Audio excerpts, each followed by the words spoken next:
Hey, what's going on? This is your boy Brandon, aka FF Clay from Transcend Global, where humanity ends is where divinity begins. That's the motto, slogan, whatever you want to call it.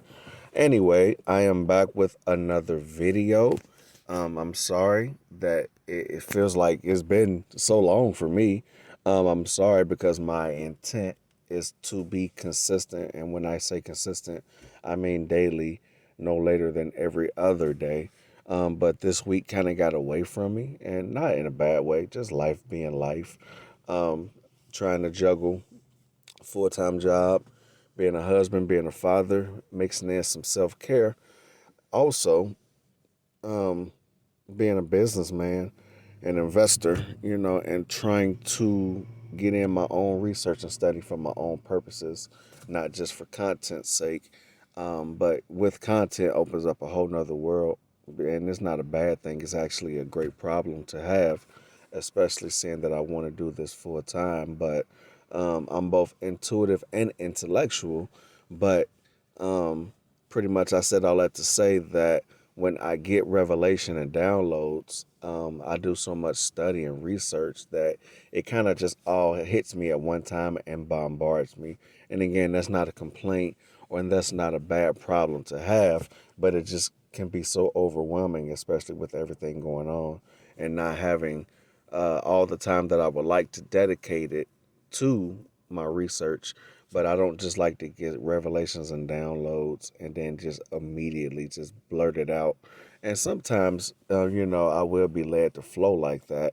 But I like to research and refine and develop, and process for myself what it is that I'm receiving before I just regurgitate and try to go teach it and give it to somebody else. And again, that's not to say that that is a bad thing. It's not a bad problem at all. It's great problems to have, and that's again goes back to what the series Growing Pains is about. Oh, about that. This is not necessarily, well, it's in line with it. It's definitely in line with it. But like I said, when I research and when I study, not to mention when I'm just flowing, period, a lot comes to me and hits me at one time. And so I'm not deviating away from the series. Somehow, some way, everything will interweave and flow and go together. But there may be some videos or insights that I released that may not have seemed like it have much to do with growing pains, but I'm still not deviating from the series. And so we're going to let it go to flow and go together how it goes together. This today, it kind of piggybacks off. It does weave in. It weaves in with Growing Pains, the series overall, but it kind of piggybacks off of the last one I released, which was Keys to the Kingdom. And I received it today. It hit me at work, and I just wanted to release it. I don't want to keep getting stuff and sitting on it and letting time get away from me. So I processed it and I formatted it, and I wanted to get it out without being sloppy, but with also not wanting to wait a cajillion years. And so I believe I'm going to take this weekend to get caught up and process everything that I didn't get to put out this week. And I believe that we'll be back up on schedule. And my intent from now on is to be consistent. So thanks for that.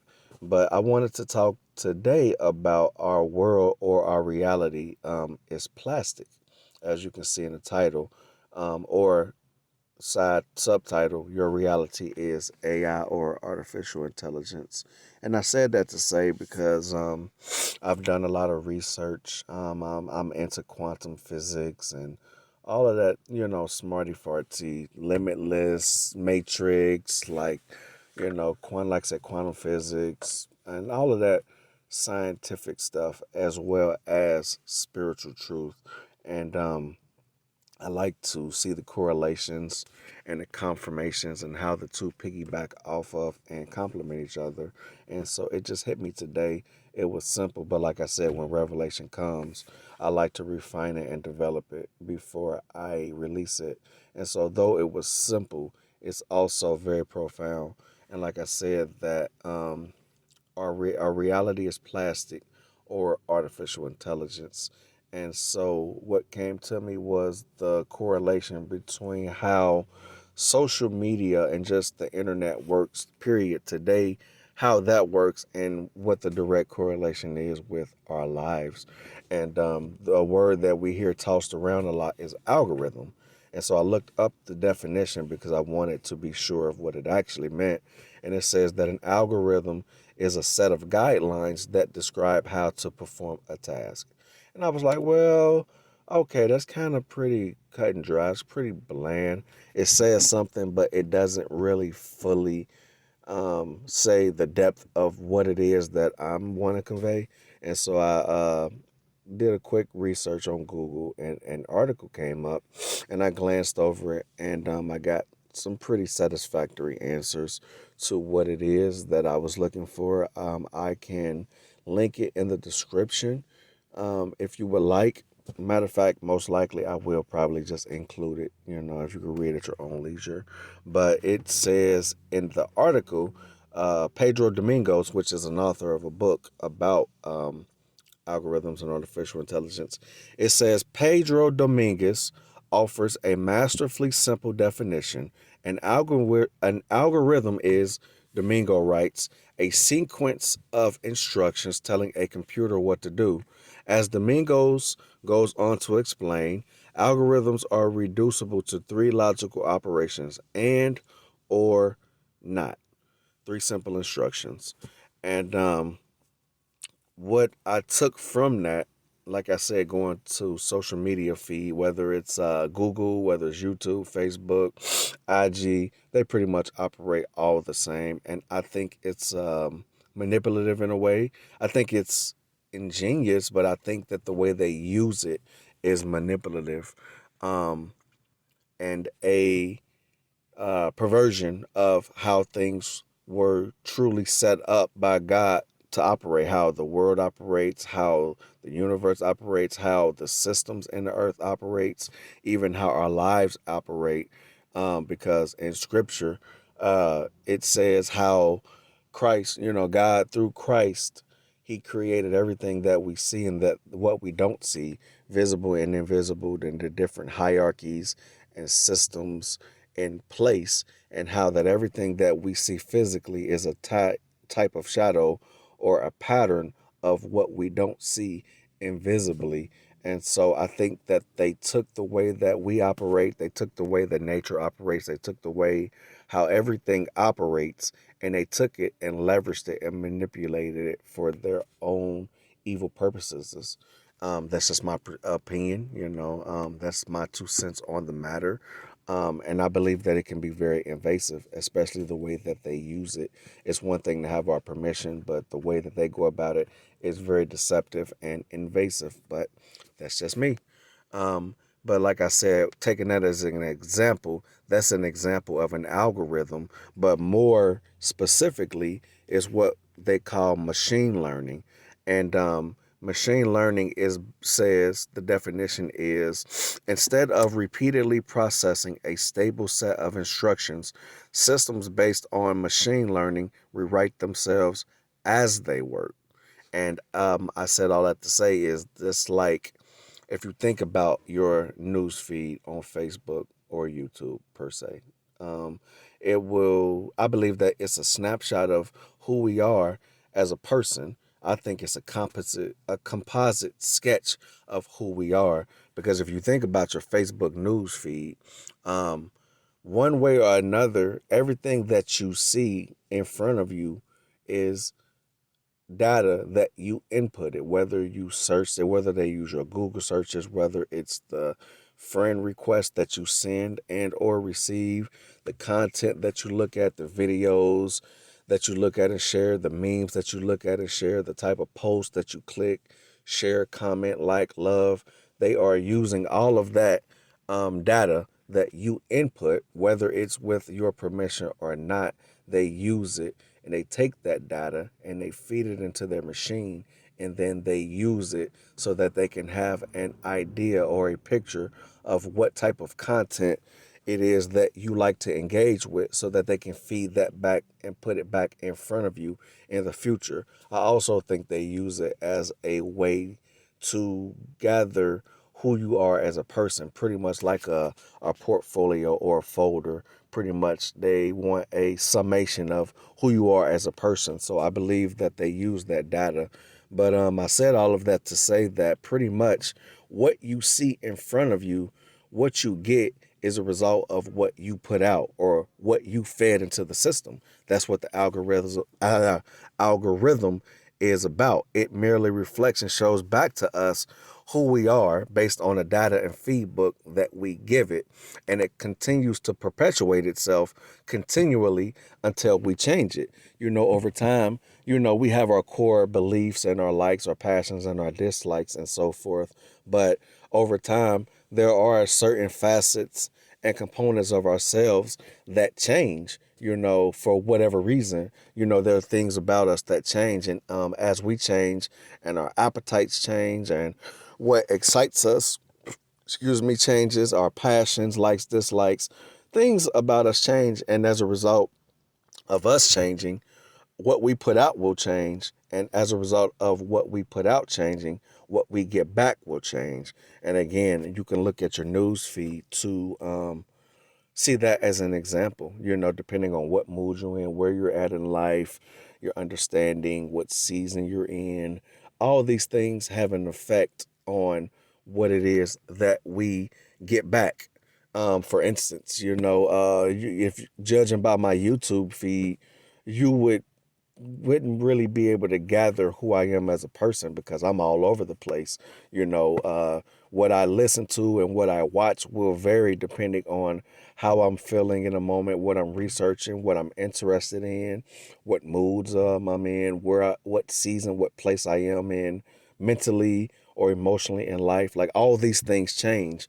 And as a result of us changing and the feedback or the data that we get will give out will change, and as a result of what, like I said, what we giving out change, then what we receive back, that will change as a result.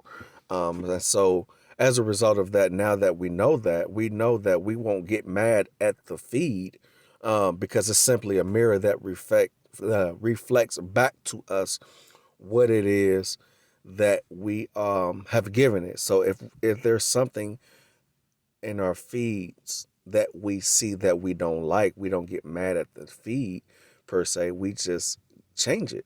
We go back to the drawing board and we change it. If you're seeing, for instance, a lot of things on your timeline or feed that disturb you or that you don't agree with, you can either get mad, and become dogmatic and what argumentative or contentious, and go back and forth with the content and with the people and the friends on your friends list that you don't agree with, or you can simply erase, block, delete, and get new friends or engage with new content.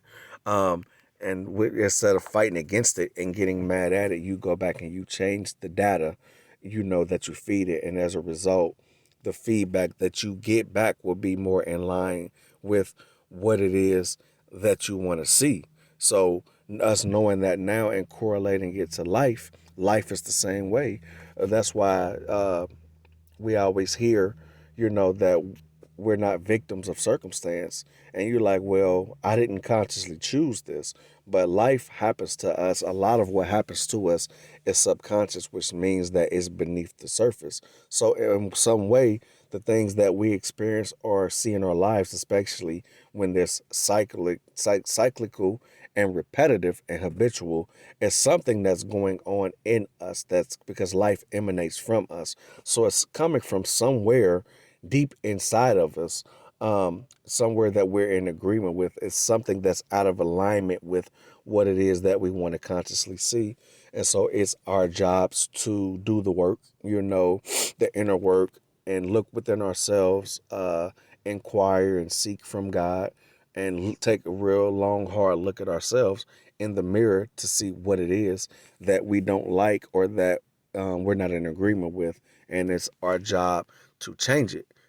So this is how it is. Life is a game. So we don't get mad at the game. You just humble yourself buckle down and you learn the rules to the game. Once you learn the rules to the game and how it works, you can leverage it for your benefit instead of continually going around in circles and bumping your heads and kicking against the prick, going against the current of the river and the stream. You leverage it and you go with it, and you experience the benefits of it, which makes life so much easier.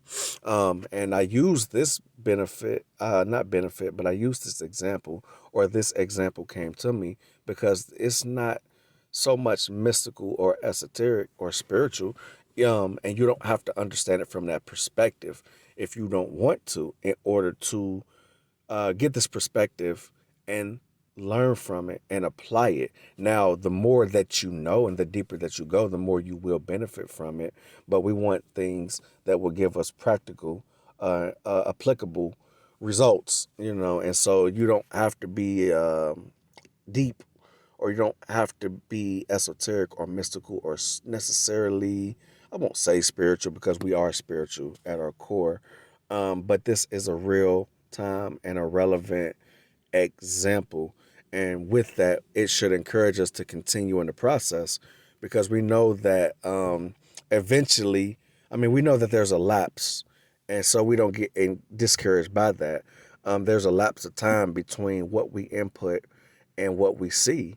And not all the time does our feed change instantaneously the moment we input new data, but it eventually does catch up to real time. So sometimes may be instantaneous, sometimes, most times, oftentimes is not going to be. But we know that just like our news feed eventually catches up to our new desires, to our new data, to our new likes, dislikes, passions, and interests, eventually it does catch up.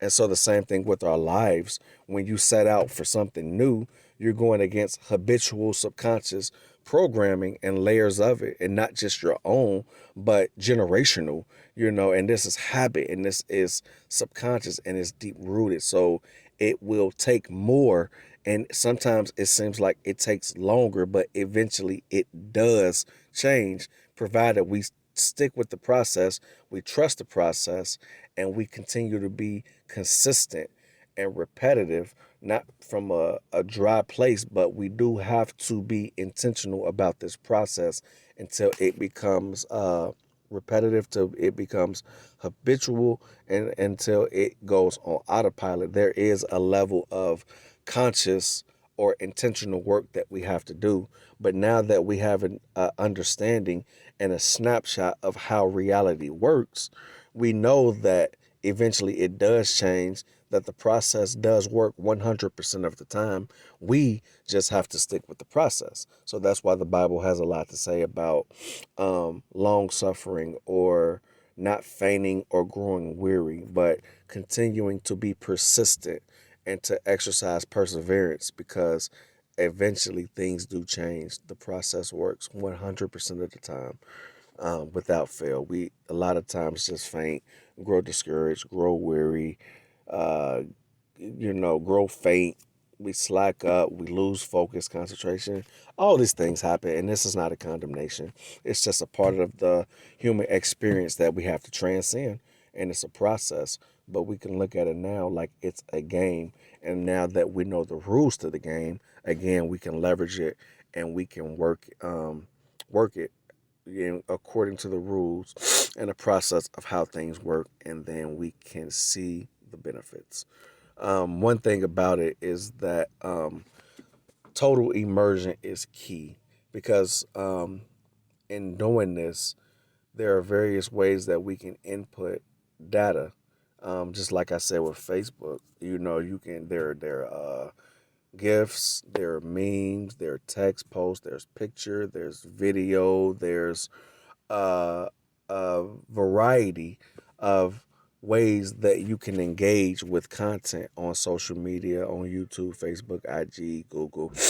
There are different ways that content is delivered to us. It's a variety, and it's the same thing in life. And so a lot of times when we want to change something, we think that we get a hold of one technique and it's the holy grail, whether it's affirmations or decrees, visualization, scripting, or whatever, we meditation, we feel like once we get a hold of one or two things, that's the holy grail and that's the formula, and then that's it. And a lot of times it ends up in frustration because we confuse the means with the end. The end game is to change the internal state, or reprogram our minds in alignment with our spirits. That's the end game, is to change who we are as a person on the inside, so that we can see the results of that on the outside. And the best way and the quickest way is to just totally immerse yourself in what it is, who it is that you want to be, what it is that you want to see, what it is that you want to get. And total immersion means that it's probably going to involve more than one method or technique. It's going to involve a conglomerate of them all, or what I like to call convergence. And so it's going to take, maybe two or three, maybe four methods or ways of doing things that you like. And it's going to take you combining them all, as opposed to just thinking that you're going to get your answer from maybe one or two. And I leave room for special cases, because not everybody works the same. And so what works for one may or may not work for the other. So we're all different. So it's really just about finding what works for you and sticking with it, not complicating it. You want enough depth to where you don't get bored, but you also want it to be simple to where you don't get overwhelmed, um, or where you can't apply it practically, because ultimately the goal is to get practical and tangible results. And so we want to keep it as simple as possible without being too shallow, if that makes sense. Somewhere in the middle of that paradox. But again, the total immersion and convergence is the key. And so you, like I said, find what works for you in that. And I said, our worlds, or our reality, is plastic because our minds are plastic. That's where we get neuroplasticity from. Neuroplasticity really means plastic brain. And we know that the brain is the control center to our mind and is the mechanism of change in this world. And so if you think about it, our bodies are the vehicles, but our minds is the control system, or the steering wheel that controls the body. So in order to see change in this world, we need to get a hold of the mind, which is the control system, which is the control mechanism. And the only way that we can do that is to transcend the mind and get back to who we are at the root or core, which is our spirit man. And so once we get a hold and contact of our spirit man, then we want to, which is God, which is in alignment with God, we want to allow him to change us on the inside, and reprogram who we are at the core of our being. And so when you think about neuroplasticity or just plastic, you think about being malleable, or flexible. And so with neuroplasticity and the ability to change our minds, it really opens up unlimited possibilities to us, because now we know that we're not stuck. Things or they don't have to be how they always been. We're not stuck being the person who we've always been, that there's always room for improvement, that you can always rebrand or represent yourself. You can always change. There are things about you that you can change. If you don't like what you see, you can always input new data and get out a different result. We're not stuck being who we are at birth, or we're not stuck with familial traumas and identity and things passed down to us through the DNA and through the bloodline. But we can transcend it all, and that there is hope, provided we partner with the process and stick to it. We can see any result that we want to see. So you're not stuck being who you've always been. That's just an excuse. And so with neuroplasticity, with our minds being plastic, a lot of the times we need heat or pressure to be applied to us to mold us, which is very uncomfortable when it's being reshaped. So that ties into just the growing pains that come in. If our brain and our mind was not able to be remolded or be shaped, then the Bible wouldn't to be tell us to be transformed by the renewing of our minds if it was not possible. But a lot of times that growth and that transformation becomes very uncomfortable because there has to be a fire that is applied to us to burn away everything it is that stands in the way of us being transformed, all those things that we don't like, all those things that are not in alignment. There's heat and pressure that need to be applied. Then there's a reshaping and a remolding process. And so with that like I going back tied into the last video in the series that I did, a lot of times we think that what we want is the thing that we set out to get, but a lot of times it's the process, because the process is where the development takes place so that we can become and be the person that is worthy and that is in alignment with who we want to be, what it is we want to do, or what it is that we set out to attain. So the process is the gift. It's not an inconvenience. It's not a curse, but the process is the blessing, because that's how God gets the things to us. What really helps me, and I found this out by experience first, and then I came across in my research on fasting, I came across a couple of videos and articles, and it really just made so much sense, and it resonated with me because I was already experiencing the benefits of it. And one way, a good way for us to transcend this physical realm, and transcend this realm and really get past it and get past ourselves is fasting. And one great benefit of fasting is that they say that it helps with neuroplasticity, which again means plastic brain. So fasting helps to reprogram our mind. And once I got a different perspective on fasting than the traditional religious view of it that didn't really offer a lot of understanding. They just said that it was a mechanism to, get prayers or twist God's arm or, beat him in a arm wrestling match to get what it is that you want. You had to fast or wrestle and get it out of God's hands. And that was, the extent of the understanding. But once, the more and more that I experience and then research, the benefits of fasting and what it does, I fall in love with it that much more, and I'm able to leverage the process and help use it to push me through the unbearable times, the tough times, because I have a greater understanding of the benefits that it provides. And I know one thing that it does help with is it puts things back into perspective. Like I said, we operate from body to mind, and a lot of times we neglect the third component of us, which is really the first and the main component, which is our spirit. Some may call it energy, consciousness, transcendence.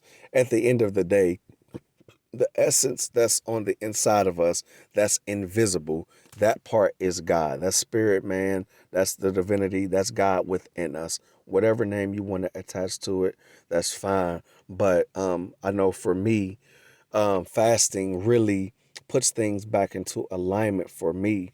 It really breaks the association with this 3D world, with this sensory world, this material, physical world where, we're governed by everything that we see, touch, taste, hear, or feel physically, and we're ruled and we're governed by that, and it's really hard to transcend it because we're mastered by it, or sometimes it feels like we're stuck in it. And so for me, when I fast, I do it so that I can physically weaken this vessel, to loosen and weaken its grip, and as a result, it begins to start working on the brain. And I didn't know that at first until I started to experience it. And then, like I said, in my research, I came across, um, the information I came across. It really was confirmation, but pretty much they were saying that when we fast, it begins to work on the brain.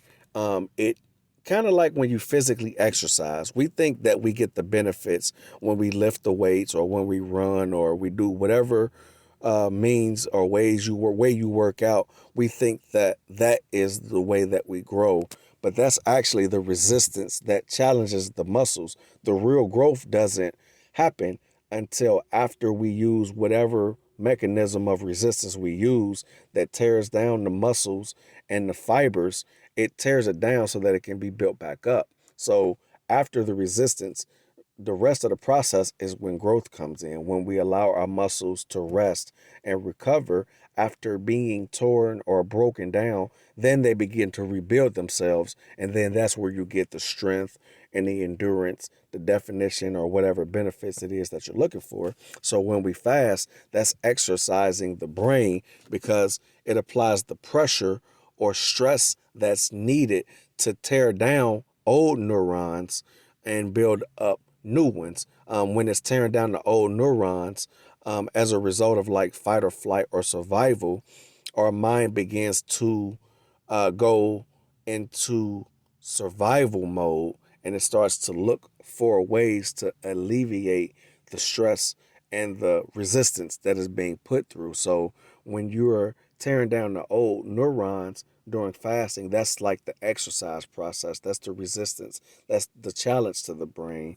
And then once you tear down the old programming, then it leaves it more susceptible and open for new programming. I hope that makes sense. Of course, I'm not a medical professional and I'm not a neuroscientist, or nor am I a doctor, so I'm not giving medical advice, and I'm probably not the best guy to explain the process, but there's a myriad of information available on the internet and on YouTube about neuroplasticity, about fasting, and about the correlations between the two. I'm just trying to explain as best as I can the process that I have experienced and greater revelation of what it is that I am experiencing as a result of that, and then my research.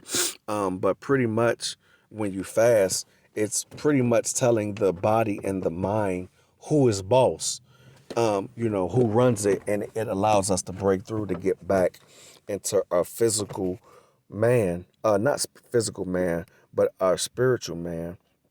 And like I said, it breaks the association with this realm and gets us back into alignment with who we are. And from that place, we're able to reprogram ourselves, realign and reprogram ourselves from a position of inside out rather than outside in, which is how we normally operate. And so instead of living and being governed by physical sensation, touch, taste, hear, smell, and thoughts, we begin to tap into the spirit and the inner us, and we begin to be governed by what we can see, taste, touch, hear, and think from the inside out. And that's what it does for me. And once we get out of this realm, this three-dimensional realm, and once we are able to see from a higher perspective the spirit realm and how things really work,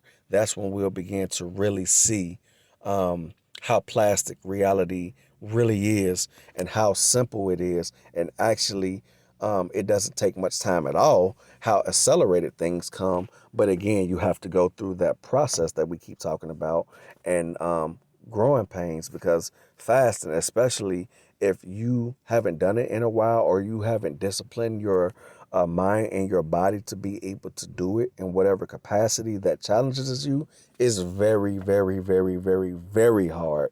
But it brings so much up out of you and does so much that you may not enjoy the process, but we definitely enjoy the benefits. And the more that we do it and gain our rhythm, I believe that we will begin to enjoy the process a lot more. And when it becomes enjoyable, that just means that we need to challenge ourselves on another level or a deeper or a higher level. And again, I'm not a medical professional, so this is not medical advice. Definitely be led and, make your own informed decisions. Again, I'm just describing the process and what it looks like for me and how it has worked for me and how it is working for me. And so I think fasting is like a cheat code or a hack for the matrix, but not just fasting alone. But again, like we talked about earlier, convergence. So you want to include fasting with everything else that you're doing. Mainly, I believe meditation or what prayer, whatever you want to call it. I think that those two coupled together is like a superpower, depending on what it is that you're seeking to do or setting out to do. I believe that it's a cheat code and it's a hack. And this video is getting long, so I want to wrap it up with this.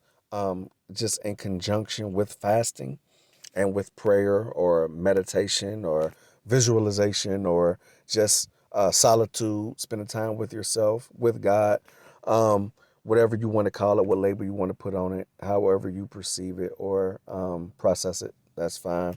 But I believe that this is the key to breaking through. And I want to use a scripture that has been terribly misinterpreted in the church for so long, that has held people in a dogmatic formula that has not worked. And it's in Matthew 17:21. After the disciples tried to cast the demon out of the little boy, that the father brought his son to the disciples to cast it out. I think the boy was having seizures and convulsions and was trying to destroy himself. And he brought him to the disciples and they tried to cast it out, but they couldn't. And they came to Jesus and they asked him why they couldn't cast the demon out of the little boy. And in Matthew 17:21, he says, "Because of your unbelief, for verily I say unto you, if you have faith as a grain of mustard seed, you should say unto this mountain, be removed hence to yonder place, and it shall remove, or be removed and cast into the sea, and it shall remove, and nothing shall be impossible unto you. Howbeit, this kind goes out not but by prayer and fasting." And traditionally, this scripture has been used to say, well, the demon or, that was in the boy was so strong. And Jesus was saying that certain ranks or classes of demons only come out by prayer and fasting. But in plainly reading the text and allowing the Bible to interpret the Bible, we can see when they came to Jesus and they asked, we were not able to cast the demon out of this boy. Why not? If you look specifically at Matthew 17:20 and 21, it says, Jesus said to them, because of your unbelief. Then he goes on to describe to them what unbelief is keeping them from. He said, for verily I say unto you, if you have faith as a grain of a mustard seed, you can say unto this mountain, be removed to yonder place, and it shall remove, and nothing shall be impossible to you. And so he was saying that in reference to their unbelief. He was saying the reason you can't cast this demon out is not because it's so strong, it's because of your unbelief. Because if you believe, you can have a small measure of faith and develop it. That's the seed process, the size of a mustard seed. It's not supposed to stay as a mustard seed. We use it to plant. And you can see that in Matthew 13 or Mark 4 when he talks about the parable of the sower. And he talks about the mustard seed being the small seed until it's planted. So our faith is not meant to stay as a mustard seed. You can start with that if that's all that you have. You have to start where you are, but it's not to remain that small. You're supposed to use the level of faith that you're at, plant that, and continue to cultivate it and allow it to grow. So that's what he was saying. He was saying you couldn't cast it out because of your unbelief. If you have faith as a mustard seed and you use it and you plant it, you can get anything. Nothing shall be impossible to you. You just have to believe. And then he ends it. He said, but this kind goes out not but by prayer and fasting. In these two passages, he don't say anything about a demon ever. He's talking about unbelief and belief. And so the way to interpret this is, because of your unbelief, I say unto you. Then, like I say, he described it. And then he said, howbeit, or but this kind goes out not but by prayer and fasting. He's talking about this level of unbelief does not go out but by prayer and fasting. And it's not a religious formula, but it's a process. Like I said, when going in fasting, it allows you to transcend past this three-dimensional material world that we see. And when you couple it with prayer, scripture, and meditation, you couple that and you allow that to feed you. It reprograms you so that uh, the measure or our grid or our standard for reality is not what we can see, touch, taste, feel, and hear physically, but it becomes spiritually. And so that builds faith up when we see that what we see or what we experience in this material or tangible realm is not all that there is, but that there's so much more, and that we can affect it by what we input into it, and we can get out a different result. As a result, our faith will grow. I hope this was not too long-winded, and pardon me for the imperfection of it. I just kind of just want to, I'm learning to just create content and put it out there and not be so fixated with being perfect, but I want to complete it. But of course, I don't want to just put any old thing out there. I want to do my due diligence, and I want to present the best product or the best end result that I can without the need for it being perfect. So I hope that you derived content value from this content. If you listen this long, I appreciate it. I hope you got something from it, even if it's just one or two nuggets. I hope it encouraged you, and I hope, as always, that it provokes you unto better, to want to transcend limitations in whatever way or whatever form they show up. Where, again, like I always say, whether it's mental, physical, spiritual, financial, or emotional, I want it to challenge you. I want it to provoke you so that you can grow and so that we can expand. But until next time, catch you later.